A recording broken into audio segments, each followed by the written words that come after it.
Allez, c'est parti pour ce projet. Donc, on va commencer par ouvrir notre terminal. Donc, CTRL-SHIFT-U, accent grave, ou alors vous allez dans Terminal, Nouveau terminal, juste ici. Donc ici, on va se faire un npm create vite@latest et on va appeler ça weather app. Hop, comme ceci, nickel. J'appuie Entrée.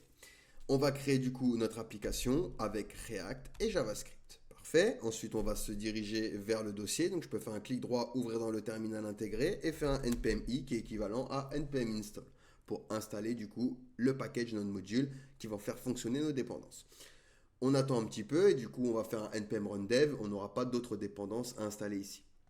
Donc je rappelle que pour l'API, vous vous dirigez vers le site weatherapi.com, vous vous créez un compte, c'est gratuit. Et lorsque vous allez vous retrouver dans votre dashboard, vous allez pouvoir retrouver votre clé API juste ici. Bien sûr, cette clé API, je vais l'effacer à la fin du tuto, donc elle est possible qu'elle ne soit pas accessible juste après au niveau des fichiers sources. Donc nickel, on va pouvoir revenir ici. Hop, c'est installé. On va faire un npm run dev pour lancer notre application. Donc hop, on attend un petit peu, parfait. On va cliquer dessus pour ouvrir l'application et on va se diriger tout de suite dans le dossier a.jsx pour se faire un petit peu de ménage. Donc on va s'effacer tout ça et tout ce qu'il y a entre les React Fragments. Alors hop, on va agrandir ceci. Voilà. Donc on a fait un petit peu de ménage dans le a.jsx, pardon. On va aller dans le a.scss et effacer tout ce qu'il y a à l'intérieur. Pareil pour l'index, CTRL A, hop, on va effacer. On va gérer notre propre CSS. Donc ici, ce qu'on va faire, c'est qu'on va créer des composants. Donc je vais aller dans mon dossier source, me créer un dossier, component. À l'intérieur, on va se faire plusieurs fichiers. Donc weather app, qui sera le fichier principal de l'application, qui sera importé dans le app.jsx, mais également weather form pour le formulaire de soumission. Alors on va l'appeler plutôt weatherform.jsx. Et hop, le loader.jsx et les infos. Donc weather info.jsx. JSX. Parfait, donc à chaque fois on va faire un export default function. Donc là c'est weather info. Ce sera une fonction qui va venir nous return pour le moment rien du tout. Donc on va copier ceci. On va aller dans loader, on va faire la même chose. Donc ici on va l'appeler loader. Pareil ici. Ici on va l'appeler weatherform. Et pareil ici. Ici on va l'appeler weather app. Et je vais venir dans le app.jsx m'importer du coup weather app. Donc ici weather app. Hop. Et j'oublie pas bien sûr de l'importer. Donc maintenant, si je fais un H1 ici, par exemple, hello, je vais bien avoir mon hello qui va s'afficher ici. Donc, on a bien tous les composants dont on a besoin. Donc ici, ça va être le rendu de notre application. Ici, ça va être le formulaire pour pouvoir rechercher. On aura le loader et également, du coup, les infos. Donc, on y va. Au niveau du Weather App, on va commencer par lui. On va venir importer useState et useEffect. Donc from React. Ensuite, on va importer également les autres composants, donc notamment weatherform. Et on va importer également, donc import weatherinfo. Le loader également. Nickel. Donc maintenant, on va se faire deux variables, weather API key et weather API URL. Ici, URL. Au niveau de l'URL, on va mettre http api.weather, alors, hop, weatherapi.com version 1 current.json acquis égale no. Hop. Et au niveau de notre clé, eh ben, on va venir chercher notre clé juste ici. Et on va la copier là. Donc ici, on va utiliser notre petite clé API. Alors, sachez que si vous utilisez un vrai projet, il est mieux de créer un fichier .env pour sécuriser votre clé. Bon, ici, c'est quelque chose de fictif, donc je ne vais pas en avoir vraiment l'utilité. Donc, première chose, c'est créer mes variables d'état. Donc ici, on va se créer une variable pour récupérer les datas. Donc, on va l'appeler weather. Et du coup, set weather, alors, weather, qui sera égal à useState, que l'on va faire démarrer à null pour le moment. Ensuite, on va utiliser useEffect, hop, pour le loader. Donc, useEffect. Et on va lancer une fonction que l'on va appeler loadInfo. Hop, que l'on va créer juste en bas, ce sera du coup une fonction asynchrone. Et on n'oublie pas notre tableau de dépendance que l'on va laisser vide, donc ce sera seulement lors de la composition du composant et de la destruction du composant. Donc ici, je vais réutiliser un useEffect,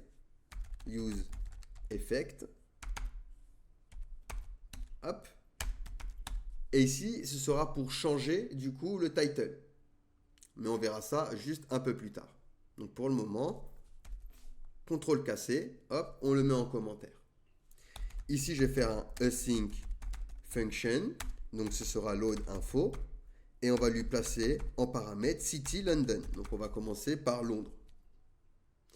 Ensuite, on va capturer dans un bloc try et catch notre appel vers notre API, d'accord? En cas d'erreur, on gère les erreurs, donc on met ça entre un try et catch. Donc catch va gérer les erreurs, il va capturer l'erreur. Donc ici, on met console.error, erreur lors de la requête. Et on vient faire référence à erreur. Sinon, on va pouvoir faire notre requête. Donc const request, on va l'appeler, est égal à await. Await est utilisé avec une fonction asynchrone et elle va attendre que la promesse soit résolue afin de rendre du coup le code. Et on va faire un fetch, utiliser nos backtits et on va faire référence du coup à weather. Alors weather API, alors je me suis trompé, weather API URL. Et on va lui donner la clé également, donc ici et key égale, et on va faire référence du coup à weather, alors j'étais en majuscule, pardon, et key égale, et on va faire référence du coup à weather API key. Et pour la valeur courante, on va lui dire EQ est égal à city. Donc notre paramètre, puisqu'on va commencer directement par la ville de Londres. Alors, je vais me fermer ceci, ça fera un peu plus d'espace. Ensuite, je vais transformer ma requête en JSON. Donc const JSON est égal à await request.json. On peut venir également loguer JSON. Hop, pour voir ce qu'on a récupéré. Et on va venir faire un setTimeout. Donc setTimeout va exécuter un code à partir d'un temps donné, d'accord, une seule fois. Et ici, dans le setTimeout, on va changer le state avec setWeather et on va lui placer du coup notre variable JSON. Et on va faire ça tous les 2000 millisecondes. Hop, nickel. Donc maintenant, ce qu'on va faire, c'est qu'on va aller au niveau de notre return. Et on va se faire une div qui aura la classe container. Et on va faire importer notre weather form, enfin, qu'on a déjà importé, ok, à qui on va lui donner du coup une fonction. Donc, onChange city est égal à handleChange. Donc une fonction que l'on va appeler handleChange. Cette fonction, on va pouvoir venir se la faire ici, function handleChange. On va lui placer en paramètre du coup city et on va venir changer le state avec setWeather que l'on fera passer à null. Et on va lancer notre fonction load info en lui plaçant notre city, notre paramètre. Ensuite, au niveau de notre return, je vais pouvoir lui dire si weather est true, donc est-ce qu'il est true? Si c'est le cas, alors dans ce cas-là, tu vas me ressortir weather info. Alors, hop, si c'est le cas, tu me return weather info, à qui je vais lui placer également une props, la props weather.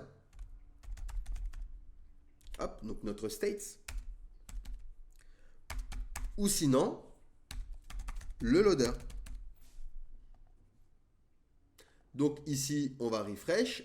On a logué hop, notre JSON, notre requête. Donc je vais faire un clic droit inspecter. Je vais aller dans ma console et je vais bien avoir ici un petit objet. Un objet, vous voyez, current, location avec country, lat, donc la latitude, la longitude, local time, etc. Donc là, j'ai bien mon objet de Londres qui est ici.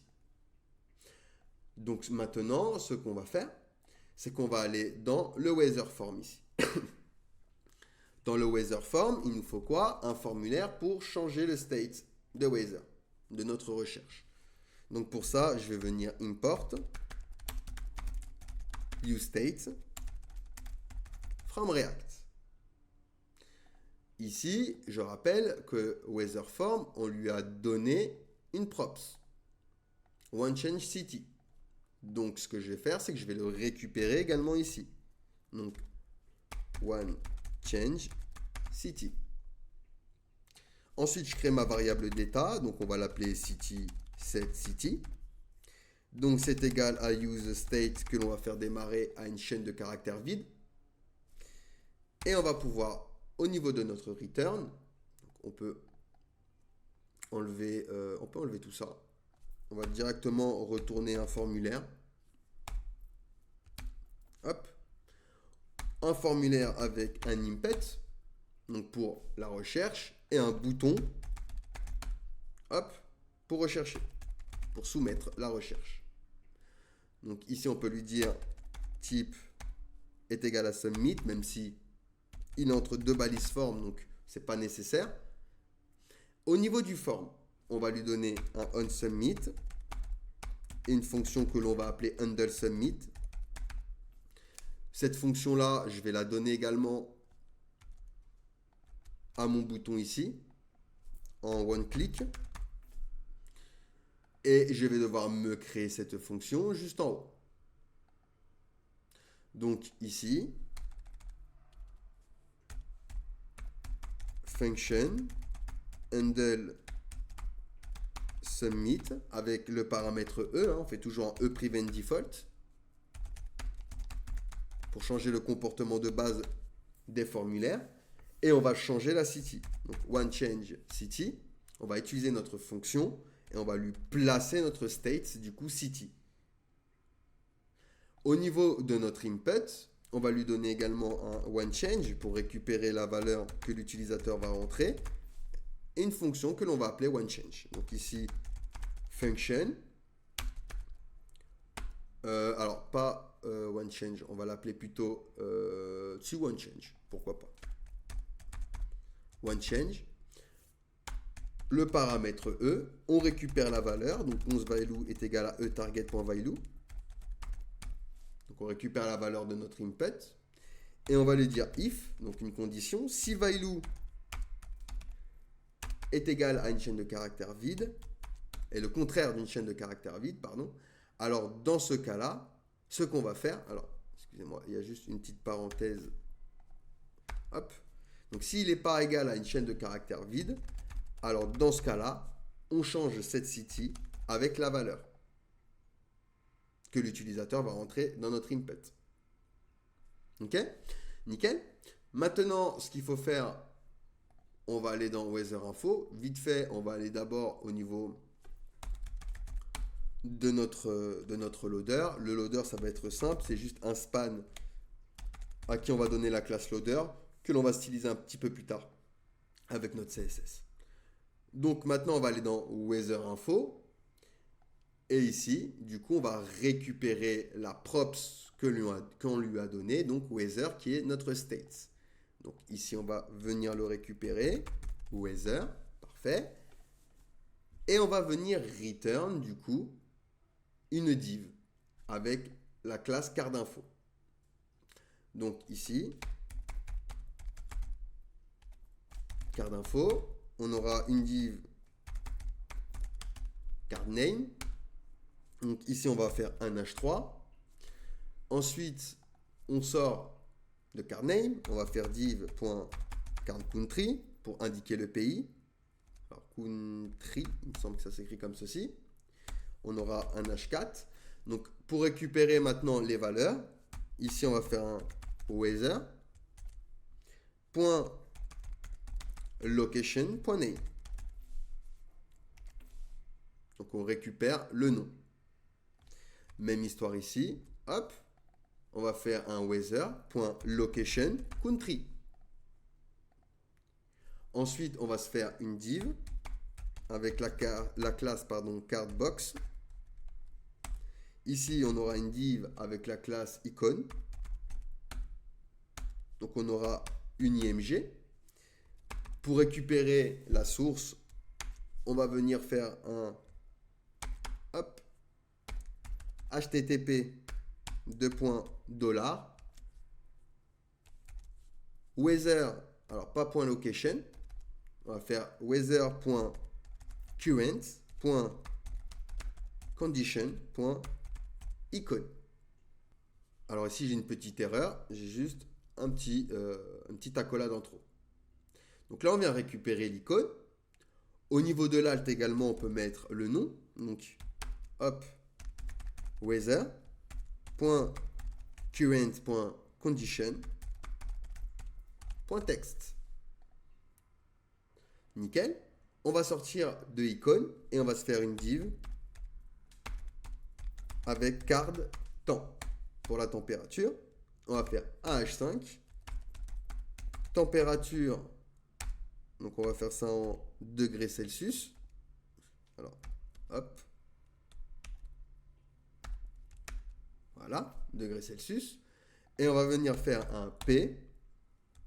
Donc ici, weather.current.condition.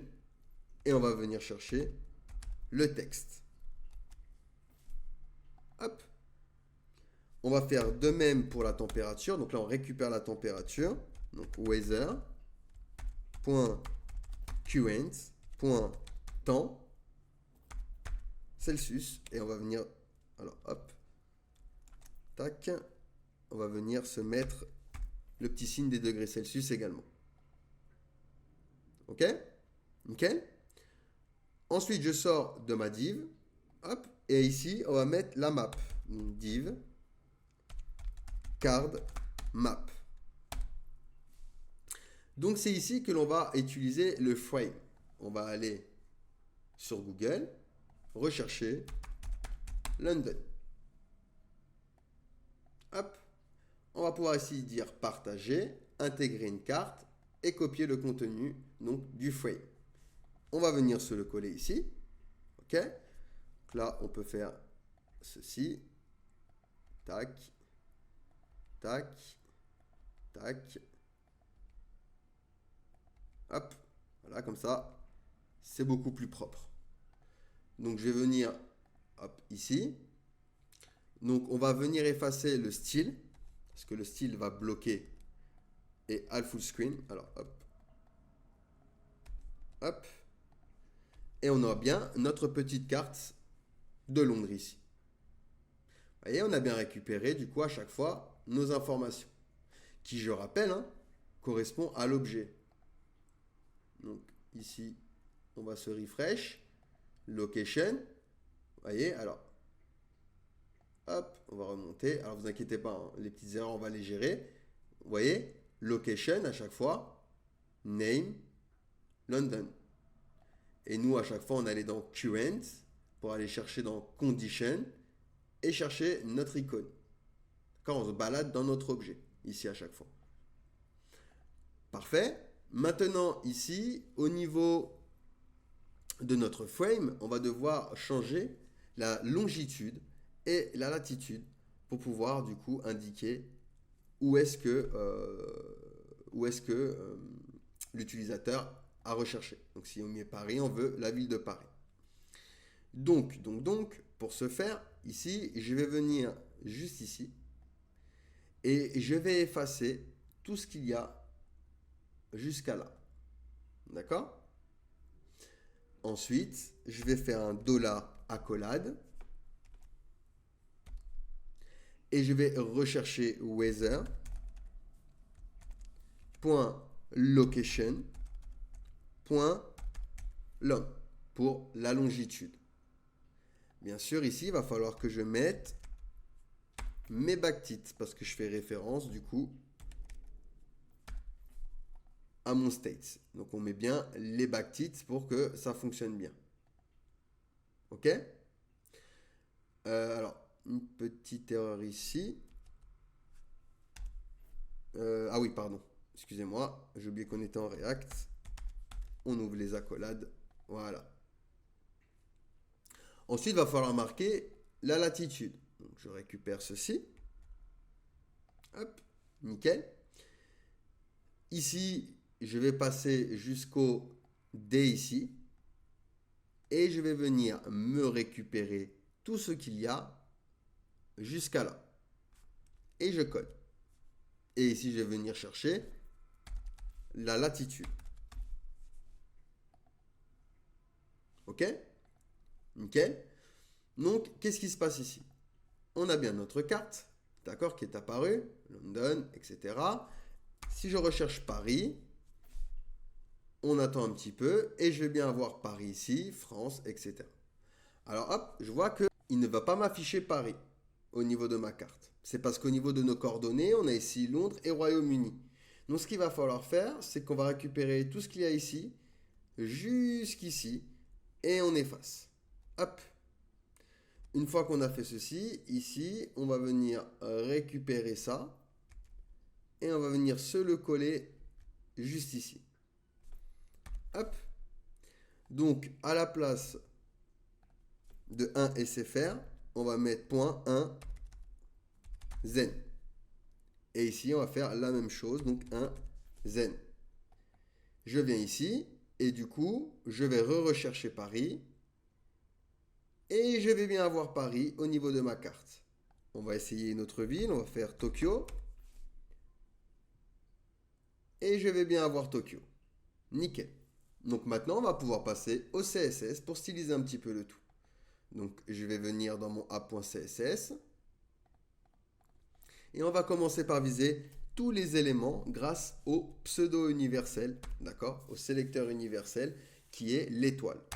Et on va faire un box sizing border box, margin 0, padding 0 pour effacer les marges qu'il y a de base avec nos éléments HTML. Font femme Arial Helvetica sans sérif, border none et outline none. Hop, nickel. On va prendre le body, on va lui donner un BG, on va lui donner également un padding top, donc seulement au niveau du top, de la marge interne, hein, padding top. Hop, de 9 rem, histoire de pousser nos éléments. Ensuite, je vais viser le container, hein, qui est le container parent, la div parente. Donc, point container, width 100%, max width 500 pixels, margin 0 auto, display grid, et on va utiliser place item center, hop, pour le centrer sur X et Y. Ensuite, on va lui donner de la gap, de un rem, et on va également lui donner un petit background. Donc ici, au niveau du background, on va mettre du 0, C, 0, C, 0, C. Hop, on va venir en bas. On va également lui donner un border radius. Donc on va lui donner un border radius de 10 pixels et un box shadow. Au niveau du box shadow, 0 sur X, 5 pixels sur Y, 5 pixels de dose, 0 d'étendue et du RGBA 0, 0 et 0,2 d'opacité. Un petit padding d'un rem pour faire respirer le tout. Hop, nickel. On va pouvoir aller en bas un petit peu. Voilà. On va chercher maintenant le form. Point container form. donc width 100%, display flex, align item center. Hop, alors width 100%, align item center et un gap de 1 rem.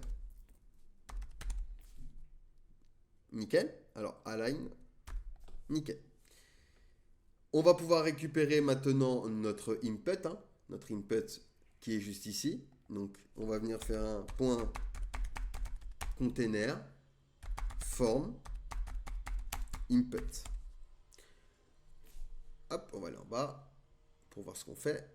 Voilà. Donc ici, on va lui donner une width de 100%, une hauteur de 50 pixels, un padding de 1 rem et un border de 1 pixel, solide, E2.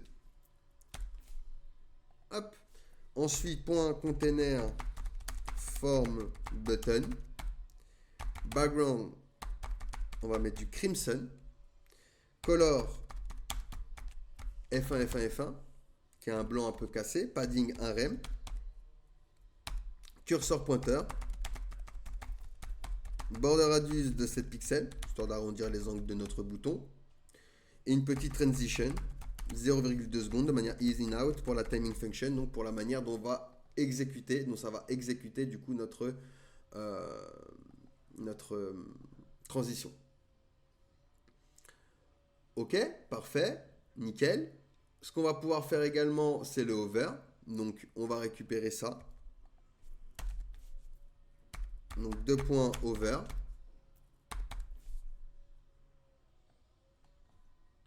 Hop. On va changer le background. Donc avec du RGB 163, 14, 44. Ensuite, point card name H3. Text transform uppercase. Donc ça c'est pour le nom de la ville. Color FFF.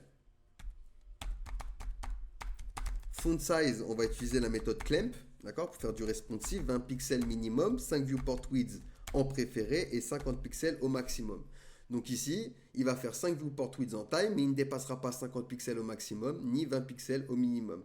Donc lorsque je vais resize la page, mon H1, vous voyez, il va s'adapter. Mon H3, pardon, il va s'adapter. Hop, nickel. Ensuite, ce qu'on va pouvoir faire, c'est point card country H4. Donc même histoire, on va pouvoir réutiliser ça. Sauf qu'au niveau de la couleur, on va mettre crimson. Au niveau de la fonte, on va mettre 16 pixels. Hop, 3 viewport width. Et ici, on va mettre 25 pixels au maximum. Et un petit text align center. Hop, donc ça correspond du coup à la ville ici. D'accord? Hop, le text align center, on va le dupliquer. On va également se le mettre ici, comme ça va bien être centré. Donc là, c'est l'image qui est en train de pousser un peu le tout. C'est pour ça qu'on a des grosses marges comme ceci là, qu'on voit que c'est en dehors de notre document. Mais c'est pas grave, on va régler ça. Point cardbox. Donc on va faire un display flex. Justify content, on va mettre center. Et align items également, on va mettre center. On va lui donner de la gap, donc de la gouttière de 1 rem. On va également lui donner de la marge, margin 1 rem en haut et en bas, 0 à gauche et à droite. Un petit background, ici on va mettre du FFF. Et du padding, donc 1 rem. On va arrondir également les angles avec border radius de 10 pixels. Ensuite, on va viser l'image.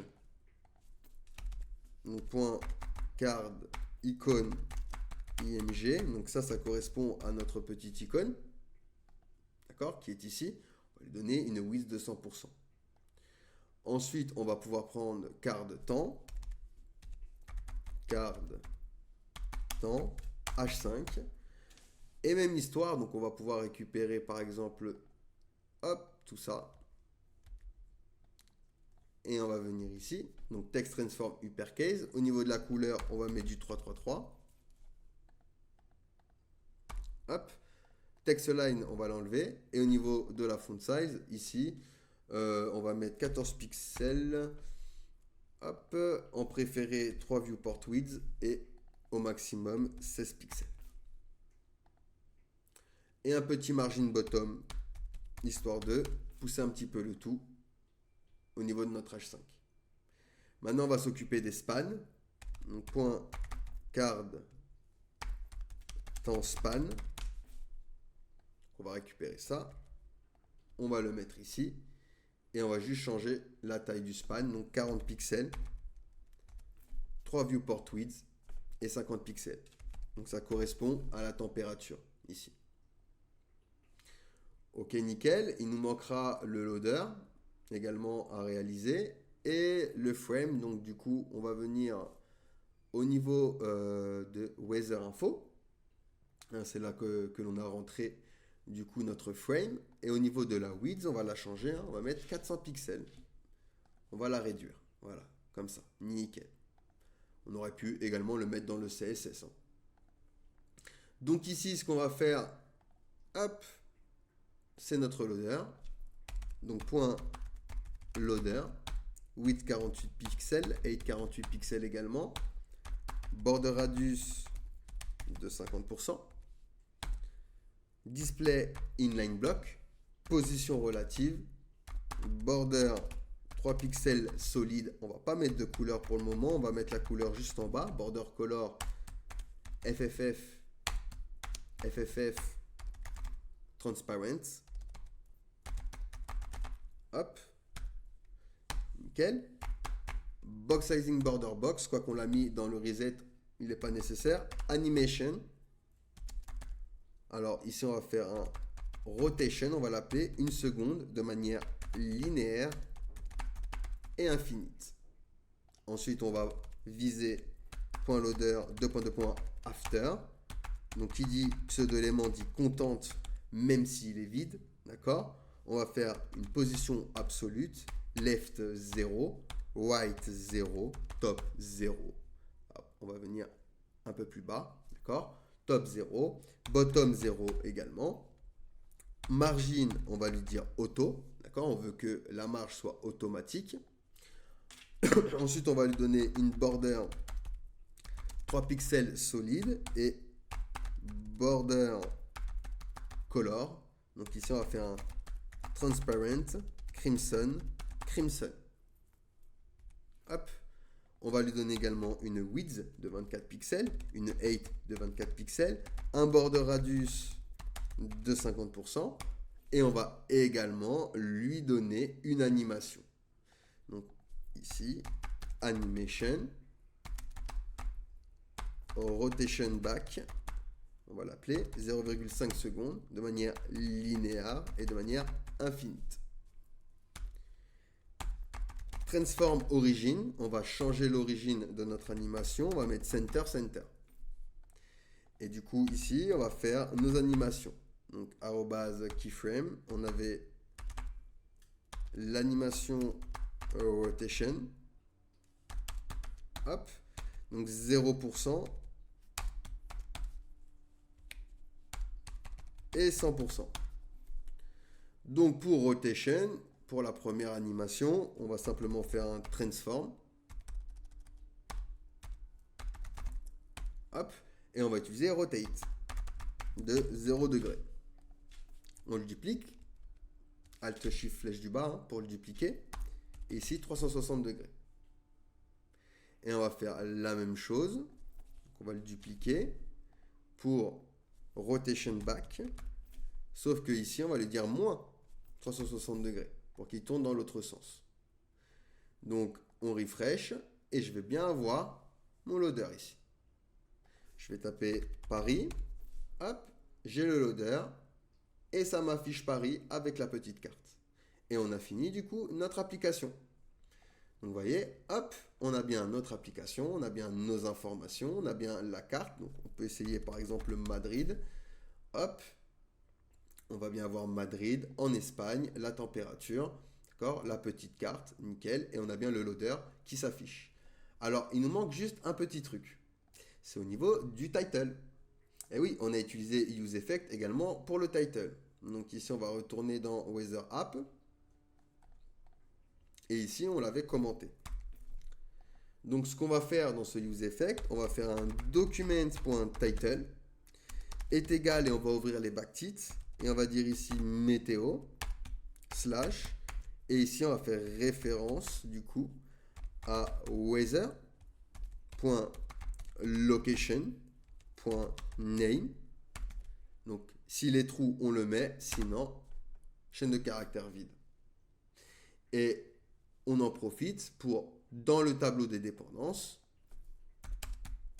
lui dire que tu vas me surveiller le state weather, donc les datas que l'on va recevoir. Et j'ai bien ici météo London qui est apparu. D'accord? Donc là, on lui dit, tu surveilles avec useEffect notre state weather qui sont les datas de notre API. Et du coup, voilà. Ici maintenant, lorsque je vais rechercher Paris, je vais bien avoir ici météo Paris. Lorsque je vais chercher Madrid, je vais bien avoir ici météo Madrid qui va s'afficher.